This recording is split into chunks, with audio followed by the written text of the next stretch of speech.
Bayangkan pagi hari di bulan Desember, ketika cahaya matahari baru mulai menyinari rumah-rumah di seluruh Indonesia. Sebagian besar pensiunan mulai menghitung kembali kebutuhan akhir tahun dengan cermat. Ada catatan untuk biaya rumah tangga yang terus meningkat setiap bulannya.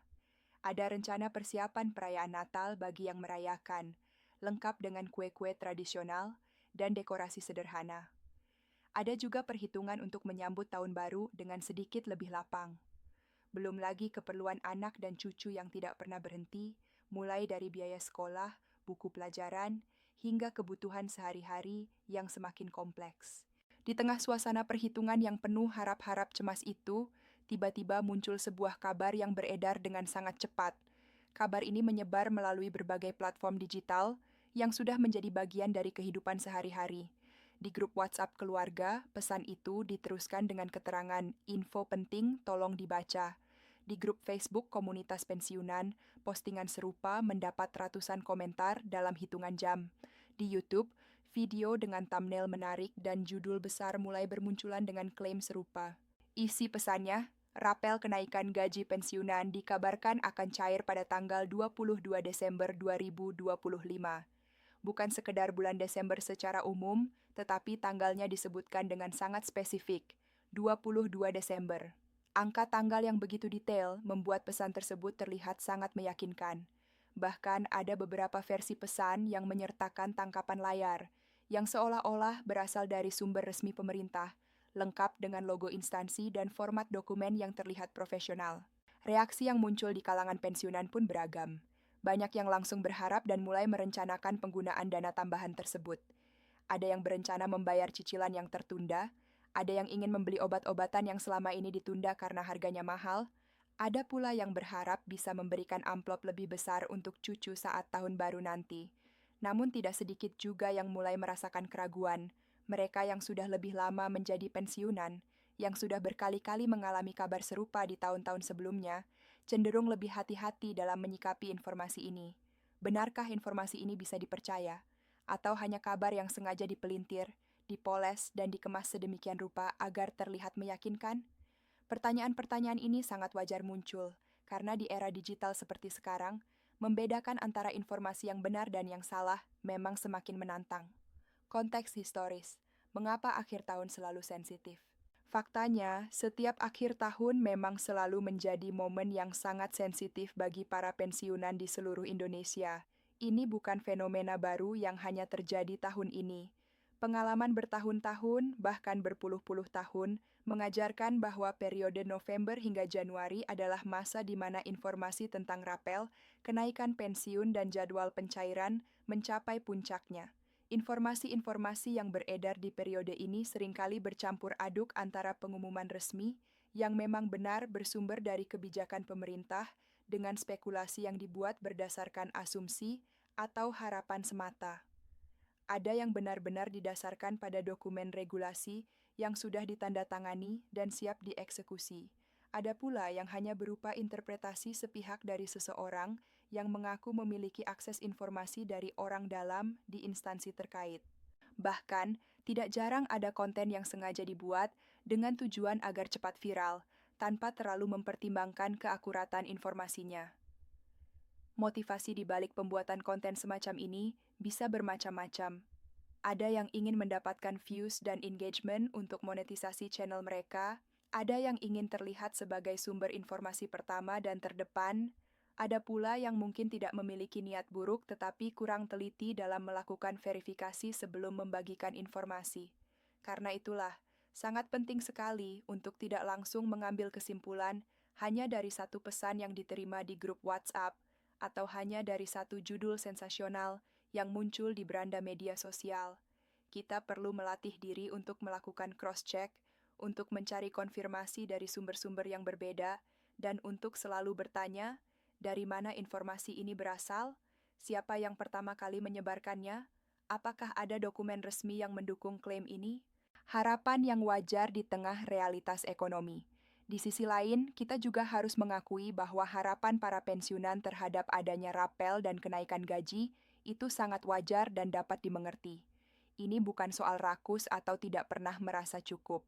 Ini adalah respons yang sangat manusiawi terhadap kondisi ekonomi yang mereka hadapi sehari-hari. Kenaikan harga kebutuhan pokok terjadi hampir setiap tahun, bahkan kadang setiap bulan. Harga beras, minyak goreng, gula, telur, sayuran, dan berbagai bahan pangan lainnya terus mengalami fluktuasi dengan kecenderungan naik. Biaya kesehatan, yang merupakan kebutuhan sangat krusial bagi para pensiunan, yang umumnya sudah berusia lanjut, juga terus meningkat. Harga obat-obatan, biaya konsultasi dokter spesialis, biaya pemeriksaan laboratorium, dan berbagai layanan kesehatan lainnya semakin tidak terjangkau jika hanya mengandalkan penghasilan pensiun yang nominalnya tetap stagnan. Belum lagi kebutuhan keluarga yang tidak bisa diabaikan begitu saja. Banyak pensiunan yang masih membantu anak-anak mereka, terutama anak-anak yang baru menikah dan belum mapan secara ekonomi. Ada juga cucu-cucu yang masih sekolah yang membutuhkan biaya pendidikan, seragam, buku, dan keperluan lainnya. Sebagai kakek dan nenek, para pensiunan ini tentu ingin memberikan kontribusi, meskipun mungkin tidak besar, tetapi setidaknya bisa meringankan beban anak-anak mereka. Dalam konteks seperti inilah, rapel kenaikan gaji pensiunan bukan sekedar angka yang muncul di rekening bank. Rapel tersebut berkaitan langsung dengan rasa aman dalam menjalani hari tua, dengan kepastian bahwa mereka masih bisa memenuhi kebutuhan dasar tanpa harus merepotkan orang lain, dan dengan martabat sebagai manusia yang ingin tetap mandiri meskipun sudah tidak produktif secara ekonomi. Pemerintah sendiri, melalui berbagai kebijakan fiskal dan pengelolaan anggaran negara, selalu menegaskan bahwa hak pensiunan tetap menjadi perhatian serius. Ini bukan hanya janji politik yang kosong, ada alokasi anggaran yang memang secara khusus diperuntukkan bagi pembayaran pensiun. Ada mekanisme yang terus diperbaiki untuk memastikan bahwa pembayaran pensiun berjalan lancar setiap bulannya. Namun, perhatian pemerintah terhadap kesejahteraan pensiunan itu tetap harus berjalan sesuai dengan aturan yang berlaku, sesuai dengan mekanisme administrasi yang sudah ditetapkan, dan sesuai dengan jadwal resmi yang telah disepakati melalui proses yang panjang. Tidak ada jalan pintas dalam hal ini. Tidak ada percepatan yang bisa dilakukan tanpa melalui prosedur yang benar. Di mana letak masalahnya? Nah, disinilah sebenarnya letak masalah yang paling fundamental dalam kasus seperti kabar 22 Desember 2025 ini. Banyak sekali kabar yang beredar di masyarakat mencampur-adukan antara beberapa hal yang seharusnya dibedakan dengan jelas. Pertama, ada yang mencampur-adukan antara rencana atau usulan dengan keputusan final yang sudah sah secara hukum. Ketika sebuah kementerian mengusulkan kenaikan pensiun dalam rapat koordinasi, itu adalah rencana. Ketika usulan tersebut dibahas di tingkat yang lebih tinggi dan mendapat persetujuan prinsip, itu masih dalam tahap pembahasan. Baru ketika sudah dituangkan dalam bentuk peraturan pemerintah atau peraturan presiden yang resmi diundangkan, itulah yang disebut keputusan final. Sayangnya, dalam komunikasi yang terjadi di media sosial, perbedaan-perbedaan tahapan ini sering diabaikan. Ada informasi yang menyebut sudah pasti cair bulan Desember, padahal ketika ditelusuri lebih jauh, yang dimaksud adalah baru sebatas pembahasan di tingkat teknis. Belum ada keputusan resmi yang mengikat secara hukum. Kedua, ada yang mencampur-adukan antara tanggal pembahasan kebijakan dengan tanggal pencairan dana. Misalnya, jika ada rapat koordinasi yang membahas tentang rapel pada tanggal 15 Desember, bukan berarti rapel akan cair pada atau segera setelah tanggal 15 Desember. Proses dari pembahasan sampai ke pencairan membutuhkan waktu yang tidak sebentar. Ada tahap persetujuan, tahap penerbitan regulasi, tahap penyesuaian sistem, tahap perhitungan ulang, dan baru kemudian tahap pencairan. Ketiga, ada juga yang menyebutkan tanggal tertentu dengan sangat spesifik, seolah-olah sudah ada pengumuman resmi dari pihak yang berwenang, seperti kasus tanggal 22 Desember 2025 ini. Angka yang sangat detail dan spesifik membuat banyak orang langsung percaya karena terlihat profesional dan resmi. Padahal, jika kita coba cari tahu, dari mana sumber yang menyebutkan tanggal 22 Desember tersebut? Adakah pengumuman resmi dari Kementerian Keuangan? Adakah surat edaran dari PT Taspen? Adakah pernyataan dari juru bicara pemerintah yang bisa diverifikasi? Jika tidak ada satupun dari sumber-sumber resmi tersebut yang menyebutkan tanggal 22 Desember, maka kita perlu sangat waspada. Bisa jadi tanggal tersebut hanya hasil spekulasi seseorang, atau bahkan sengaja dibuat-buat untuk menarik perhatian. Jika informasi seperti ini tidak disaring dengan baik, tidak dikritisi dengan sehat, dan langsung ditelan mentah-mentah, maka yang terjadi justru bisa menimbulkan dampak negatif. Pensiunan yang sudah membangun ekspektasi tinggi akan merasa sangat kecewa ketika ternyata pada tanggal 22 Desember tidak ada dana yang masuk. Kekecewaan ini bukan hanya soal uang, tetapi juga soal kepercayaan terhadap informasi dan terhadap sistem secara umum. Tujuan video ini, klarifikasi berdasarkan fakta. Ya, dalam video ini kita akan membahas dengan kepala dingin, dengan tenang, dan dengan pendekatan yang jelas. Kita akan mencoba menjawab beberapa pertanyaan krusial. Dari mana sebenarnya kabar tentang pencairan rapel pada 22 Desember 2025 itu berasal? Siapa yang pertama kali menyebarkannya? Apakah ada dokumen pendukung yang bisa diakses publik? Kita juga akan membahas bagaimana mekanisme rapel kenaikan gaji pensiunan biasanya dilakukan dalam praktik yang sebenarnya. Apa saja tahapan-tahapan yang harus dilalui sejak dari pembahasan awal sampai ke pencairan dana ke rekening masing-masing pensiunan? Berapa lama waktu yang dibutuhkan untuk setiap tahapan?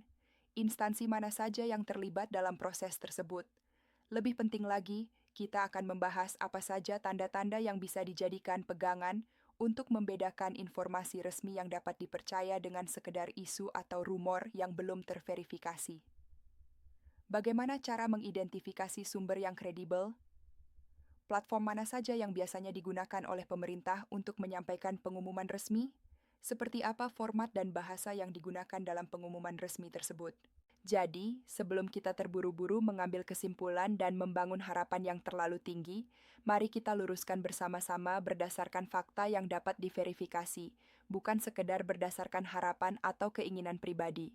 Pendekatan yang rasional dan kritis tidak berarti kita pesimis atau tidak mendukung kesejahteraan pensiunan. Sebaliknya, pendekatan ini justru untuk melindungi para pensiunan agar tidak menjadi korban informasi yang menyesatkan. Memahami mekanisme rapel secara mendalam. Baik, sekarang kita lanjutkan pembahasan ini dengan kepala dingin dan informasi yang jernih. Setelah memahami bahwa kabar tentang rapel kenaikan gaji pensiunan pada 22 Desember 2025 perlu disikapi dengan hati-hati dan kritis, sekarang saatnya kita masuk lebih dalam untuk memahami bagaimana sebenarnya proses rapel dan kenaikan pensiun itu berjalan di Indonesia dalam praktik yang sesungguhnya. Dengan memahami alur, mekanisme, dan tahapan-tahapannya secara detail, para pensiunan tidak hanya menjadi pendengar pasif dari berbagai kabar yang beredar. Mereka akan menjadi pihak yang paham, yang bisa menilai sendiri kredibilitas sebuah informasi, dan yang tidak mudah terombang-ambing oleh kabar-kabar yang belum tentu benar kebenarannya. Pertama-tama, kita perlu menyamakan pemahaman tentang apa yang sebenarnya dimaksud dengan istilah rapel kenaikan gaji pensiunan. Banyak orang menggunakan istilah ini tanpa benar-benar memahami definisi teknisnya, sehingga sering terjadi miskomunikasi. Rapel bukanlah bonus tambahan yang diberikan pemerintah di akhir tahun sebagai hadiah atau ucapan terima kasih. Rapel juga bukan program kesejahteraan insidental yang bisa ada atau tidak ada tergantung kebijakan tahun berjalan. Rapel adalah istilah teknis yang merujuk pada selisih pembayaran yang muncul karena adanya kenaikan gaji atau pensiun yang berlaku surut atau yang disebut dengan istilah retroaktif. Mari kita ilustrasikan dengan contoh sederhana agar lebih mudah dipahami. Misalkan pemerintah menetapkan kebijakan kenaikan pensiun sebesar 8% yang berlaku mulai bulan Januari 2025. Namun, karena berbagai proses administrasi yang memakan waktu, regulasi resminya baru diterbitkan pada bulan April 2025. Akibatnya, pembayaran pensiun dari Januari sampai Maret masih menggunakan besaran lama yang belum disesuaikan dengan kenaikan 8% tersebut. Nah, ketika sistem pembayaran sudah disesuaikan pada bulan April, maka pensiunan tidak hanya menerima pensiun bulan April dengan besaran baru, tetapi juga menerima selisih untuk 3 bulan sebelumnya, Januari, Februari, Maret, Februari, Maret. Selisih inilah yang disebut dengan rapel. Itulah sebabnya mengapa rapel sering sangat dinantikan oleh para pensiunan, karena biasanya dibayarkan sekaligus dalam satu kali pembayaran, sehingga nominalnya terasa lebih besar dan lebih signifikan dibandingkan dengan pembayaran bulanan biasa. Yang sering tidak dipahami, persyaratan hukum rapel. Namun, ada satu hal yang sangat krusial yang sering tidak dipahami oleh banyak orang, bahkan oleh pensiunan yang sudah bertahun-tahun menerima pensiun. Hal tersebut adalah rapel tidak bisa dicairkan begitu saja tanpa dasar hukum yang jelas dan tanpa proses administrasi yang lengkap dan sesuai prosedur. Mari kita pahami logikanya. Setiap rupiah yang keluar dari kas negara, termasuk untuk pembayaran pensiun dan rapelnya, harus memiliki dasar hukum yang sah. Ini adalah prinsip fundamental dalam pengelolaan keuangan negara yang tidak bisa ditawar-tawar. Tanpa dasar hukum, tidak ada pejabat atau instansi manapun yang berani dan berwenang untuk memerintahkan pencairan dana. Dasar hukum yang dimaksud bisa berupa berbagai bentuk regulasi resmi. Yang paling umum adalah peraturan pemerintah (PP) yang mengatur tentang penetapan pensiun pokok dan penyesuaiannya. Bisa juga berupa peraturan presiden (Perpres) yang mengatur hal-hal yang lebih spesifik terkait teknis pelaksanaan. Dalam kasus-kasus tertentu, bisa juga berupa keputusan Menteri Keuangan atau keputusan pejabat lain yang memiliki kewenangan dalam bidang tersebut. Regulasi-regulasi ini tidak bisa dibuat dalam semalam. Prosesnya panjang dan melibatkan banyak pihak, dimulai dari penyusunan draft awal oleh tim teknis di kementerian terkait. Draft tersebut kemudian dibahas dalam rapat koordinasi yang melibatkan berbagai instansi. Kementerian Keuangan untuk aspek anggaran, Kementerian Pan-RB untuk aspek kebijakan kepegawaian, Badan Kepegawaian Negara untuk aspek data dan administrasi, serta instansi-instansi lain yang relevan. Setelah draft disetujui di tingkat koordinasi, masih ada proses harmonisasi hukum di Kementerian Hukum dan HAM untuk memastikan tidak ada pertentangan dengan regulasi lain yang sudah ada. Baru setelah semua tahapan ini selesai, draft diajukan untuk ditandatangani oleh presiden atau pejabat yang berwenang. Setelah ditandatangani, regulasi tersebut harus diundangkan agar memiliki kekuatan hukum yang mengikat. Setelah regulasi resmi terbit dan diundangkan, barulah instansi-instansi terkait seperti Kementerian Keuangan dan PT Taspen untuk pensiunan PNS atau lembaga penyalur lainnya bisa mulai bergerak. Mereka harus melakukan penyesuaian sistem informasi dan database mereka. Mereka harus melakukan penghitungan ulang terhadap hak masing-masing pensiunan, karena setiap pensiunan memiliki besaran yang berbeda tergantung golongan, masa kerja, dan pangkat terakhir saat pensiun. Setelah perhitungan selesai dan sudah diverifikasi keakuratannya, barulah mereka bisa menyiapkan jadwal pembayaran. Jadwal ini harus disesuaikan dengan ketersediaan anggaran, dengan kapasitas sistem pembayaran, dan dengan berbagai pertimbangan teknis lainnya. Proses ini, dari mulai regulasi terbit sampai dana benar-benar masuk ke rekening pensiunan, bisa memakan waktu berminggu-minggu, bahkan berbulan-bulan. Kesalahpahaman yang sering terjadi. Disinilah sering muncul kesalahpahaman besar di kalangan masyarakat, termasuk di kalangan pensiunan sendiri. Ketika ada berita atau informasi di media tentang pembahasan rencana kenaikan pensiun di tingkat pemerintah, sebagian orang langsung menganggapnya sebagai keputusan final yang siap dilaksanakan. Padahal, dalam praktiknya ada jarak yang sangat jauh antara sedang dibahas dengan sudah diputuskan dan siap dicairkan. Sebuah rencana yang sedang dibahas masih sangat mungkin berubah, bisa berubah dari segi besaran kenaikannya, bisa berubah dari segi tanggal berlakunya, bisa berubah dari segi kategori penerima, bahkan bisa juga tidak jadi dilaksanakan jika ternyata kondisi tidak memungkinkan. Perubahan-perubahan ini sangat bergantung pada banyak faktor. Faktor yang paling dominan adalah kondisi anggaran negara. Pemerintah harus menjaga keseimbangan antara berbagai kebutuhan. Ada kebutuhan untuk membayar pensiun, tetapi ada juga kebutuhan untuk membiayai pembangunan infrastruktur, untuk membiayai program-program sosial seperti bantuan untuk masyarakat miskin, untuk membiayai sektor pendidikan dan kesehatan, dan masih banyak lagi. Selain itu, ada juga pertimbangan prioritas belanja yang bisa berubah sesuai dengan situasi. Jika tiba-tiba ada bencana alam besar yang membutuhkan dana darurat, atau jika ada krisis ekonomi yang membutuhkan stimulus khusus, maka prioritas anggaran bisa bergeser. Ini bukan berarti hak pensiunan diabaikan, tetapi pemerintah harus membuat keputusan yang paling tepat untuk kepentingan nasional secara keseluruhan. Ada juga pertimbangan kebijakan fiskal yang sedang berjalan. Pemerintah harus memastikan bahwa defisit anggaran tidak terlalu besar, bahwa utang negara masih dalam batas yang aman, dan bahwa inflasi tetap terkendali. Semua pertimbangan ini sangat teknis dan kompleks, sehingga keputusan tentang kenaikan pensiun tidak bisa dibuat secara terburu-buru atau sembarangan. Situasi khusus menjelang akhir tahun. Apalagi menjelang akhir tahun, ketika pemerintah juga harus menyesuaikan banyak pos anggaran sekaligus. Ada belanja yang harus direalisasikan sebelum tahun anggaran berakhir. Ada program-program prioritas nasional yang harus diselesaikan pencairannya. Ada juga persiapan untuk anggaran pendapatan dan belanja negara tahun berikutnya yang harus difinalisasi. Dalam situasi seperti ini, timing menjadi sangat krusial. Keputusan tentang kenaikan pensiun tidak bisa diambil tanpa mempertimbangkan keseluruhan kondisi keuangan negara di akhir tahun. Ini menjelaskan mengapa informasi tentang rapel di bulan Desember selalu menjadi sangat sensitif dan sering menimbulkan spekulasi. Menganalisis kabar 22 Desember 2025. Sekarang mari kita kembali ke kabar spesifik tentang tanggal 22 Desember 2025.